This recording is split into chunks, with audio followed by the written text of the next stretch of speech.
Buenos días, mi nombre es Rafael Mendoza Albarrán, soy residente de primer año de dermatología en el Hospital Universitario Puerta del Mar. Hoy estamos en Cádiz, hace 9 grados y el cielo está parcialmente despejado. Hoy vamos a hablar sobre la mucinosis. Las mucinosis son un grupo heterogéneo de patologías en lo que se caracterizan por una acumulación de una cantidad anómala de mucina en la piel. Su etiopatogenia aún permanece desconocida y fundamentalmente tenemos dos grupos principales. La mucinosis cutánea primaria, en el que el hallazgo histológico fundamental va a ser ese acúmulo de mucina, y la mucinosis secundaria, en el que el acúmulo de mucina es un hallazgo histológico acompañante a los hallazgos histológicos propios de la enfermedad subyacente. Además, estas patologías tienen una serie de trastornos asociados, como paraproteinemia, diabetes mellitus, enfermedad tiroidea o otras enfermedades autoinmunes del tejido conjuntivo. Aquí tenemos la clasificación.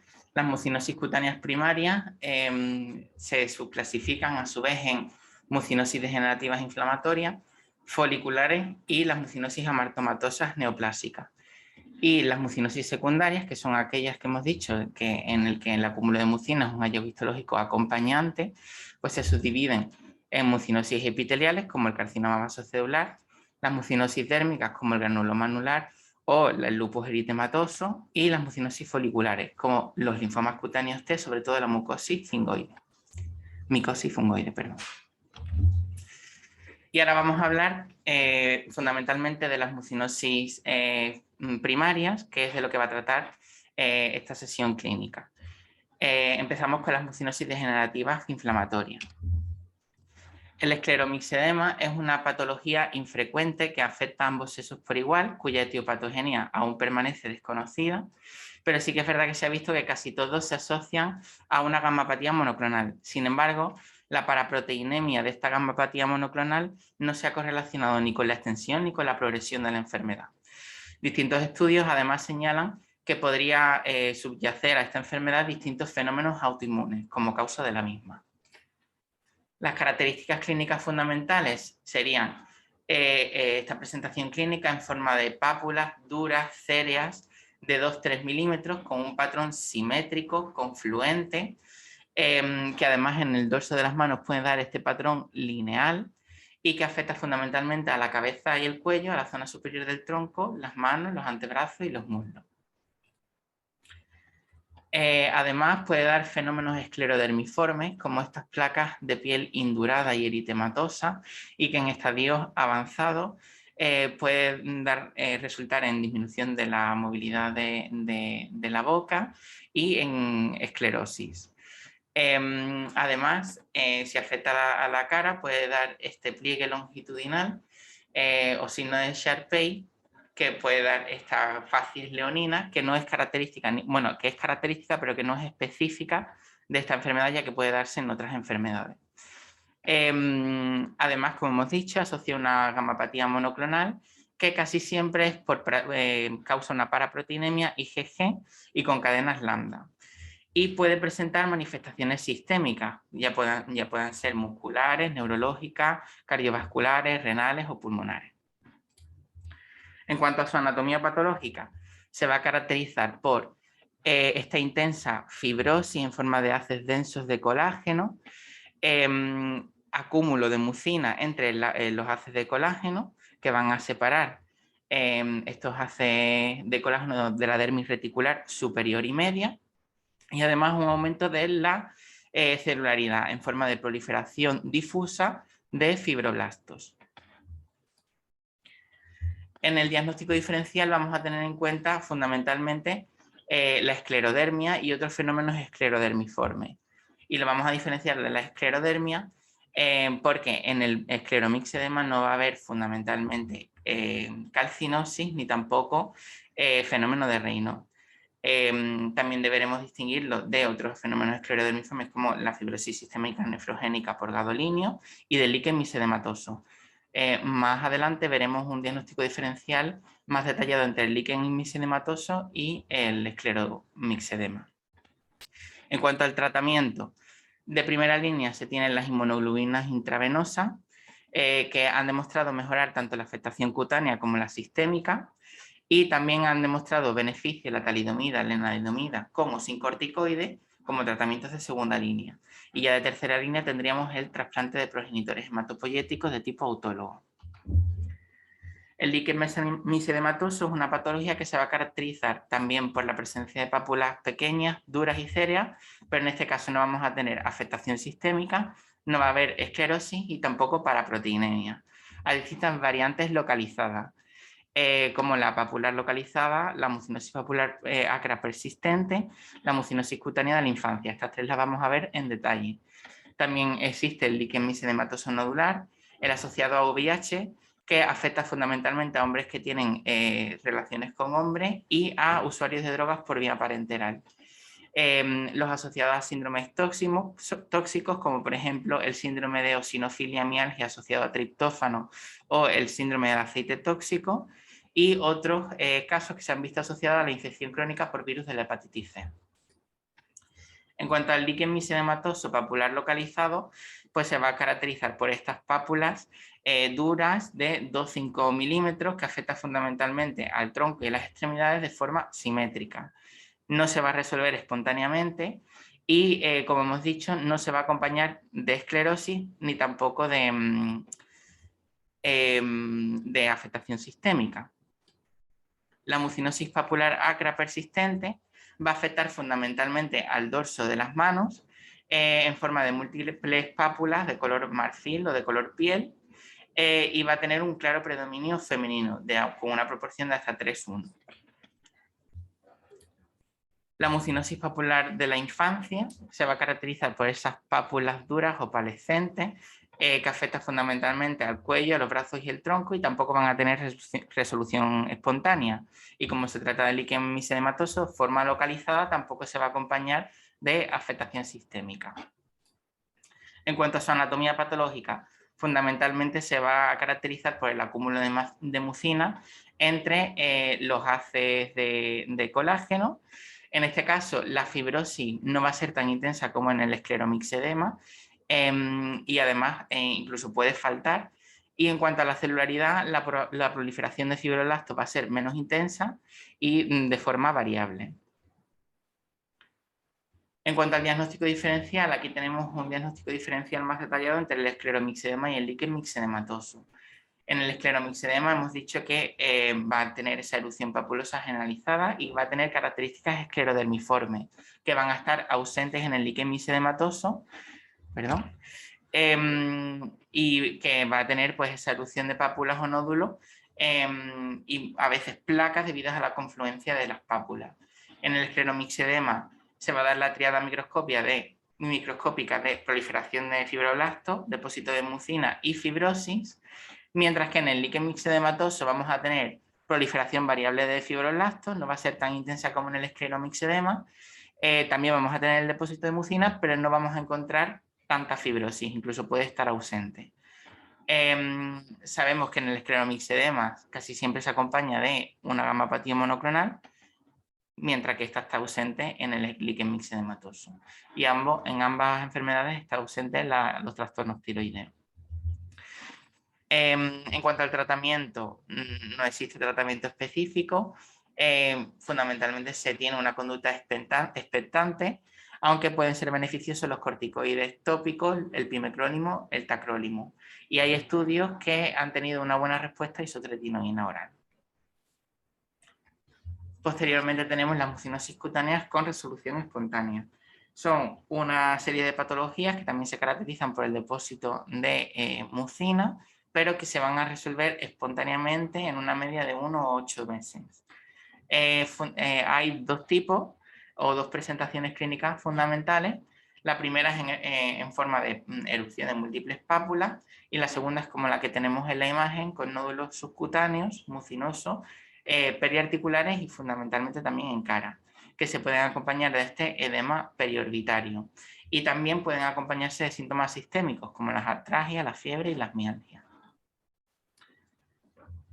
El escleredema es una patología caracterizada por una induración difusa y simétrica de la piel que afecta fundamentalmente a la parte superior del cuerpo, en el que encontramos tres tipos fundamentales. El tipo 1 es más característico de niños y mujeres de mediana edad.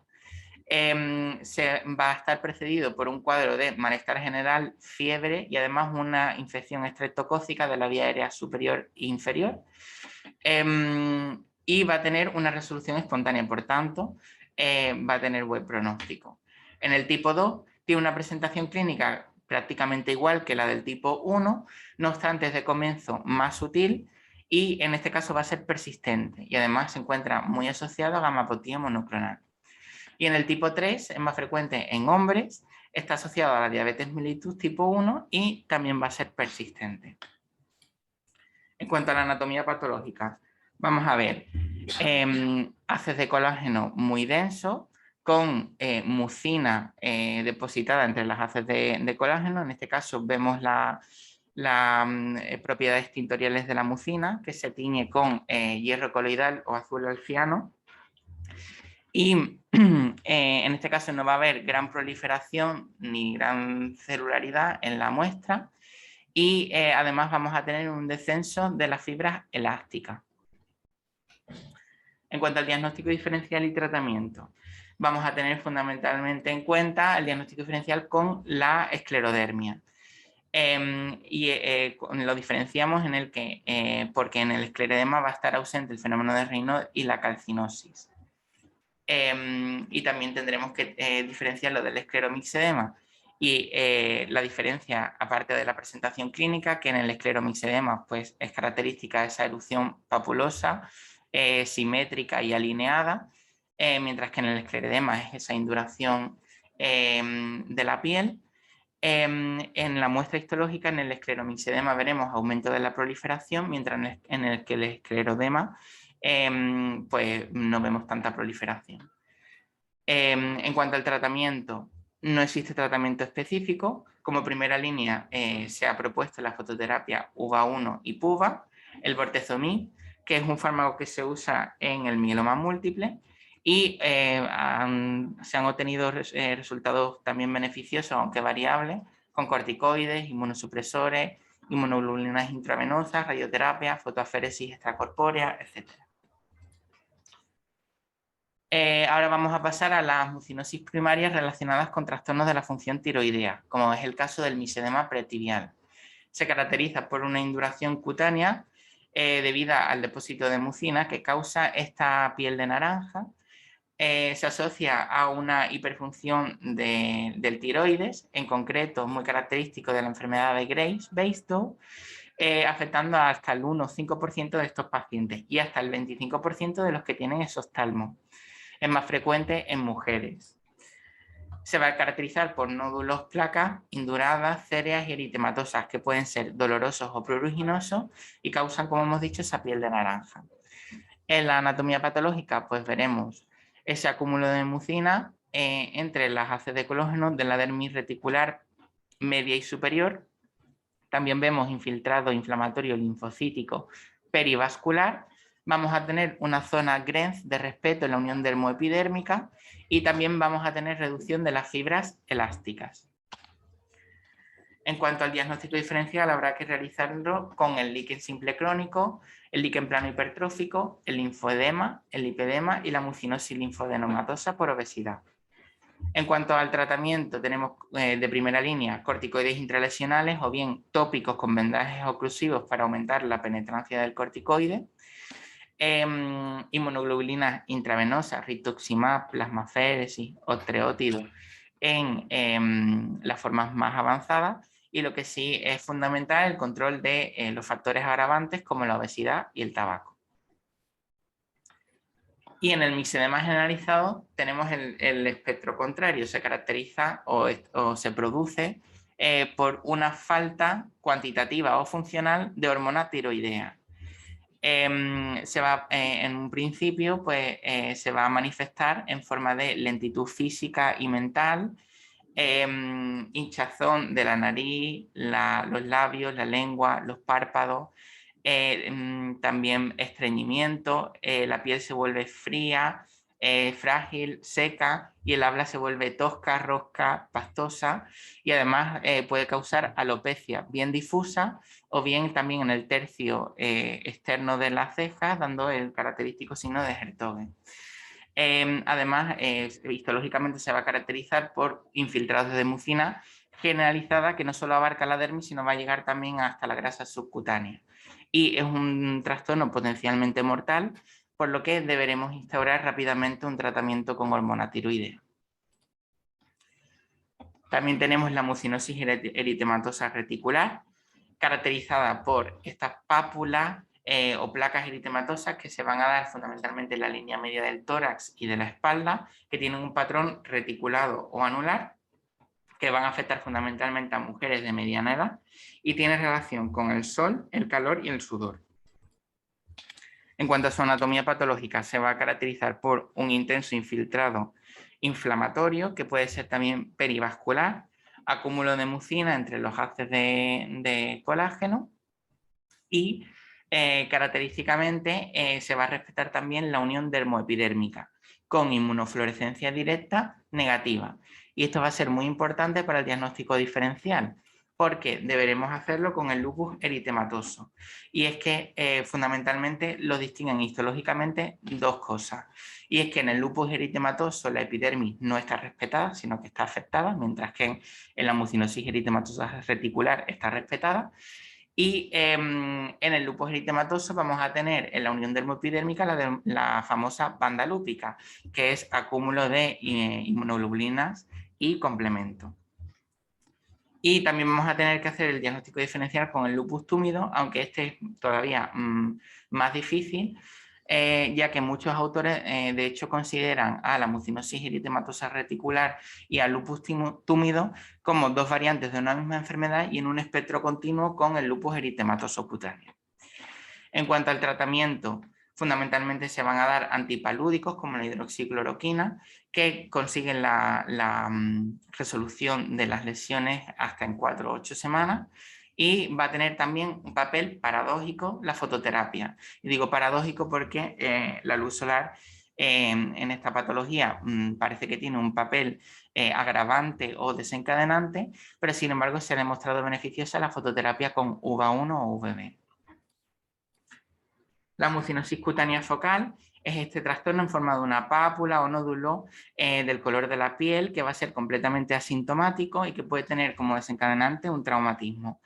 En la histología pues vemos una mucina dispersa a la dermis superior y media, en donde no va a haber ni fibras elásticas ni reticulares.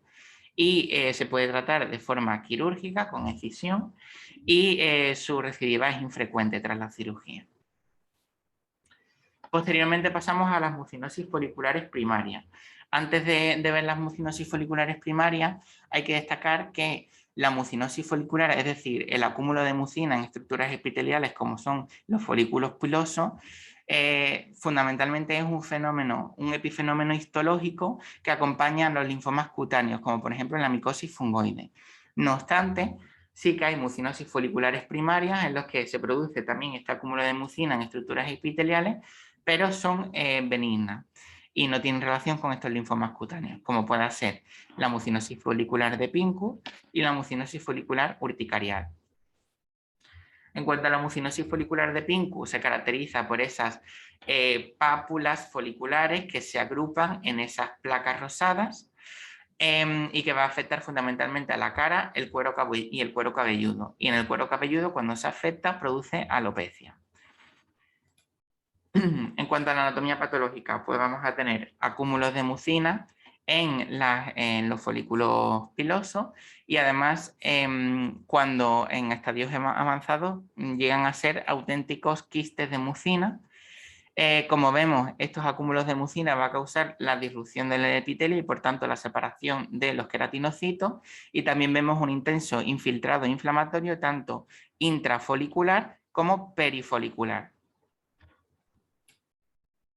En el diagnóstico diferencial vamos a tener en cuenta fundamentalmente los linfomas cutáneos.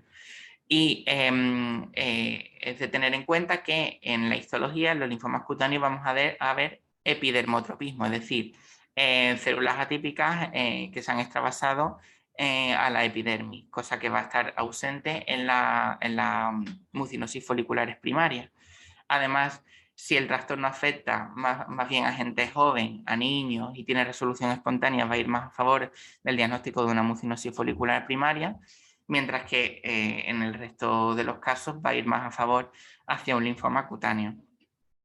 En ambos casos hay que destacar que podemos encontrar reordenamientos clonales, luego no nos va a determinar o no nos va a servir mucho para el diagnóstico diferencial. En cuanto al tratamiento, no existe tratamiento específico, ya que suele haber resolución de las lesiones entre 2 y 24 meses, aunque se pueden tratar con corticoides tópicos, intralesionales o sistémicos, también con antipalúdicos, fototerapia, retinoides orales. Lo que sí que va a ser muy necesario es la evaluación longitudinal del paciente para hacer un buen diagnóstico diferencial con esos linfomas cutáneos y que no se nos pase.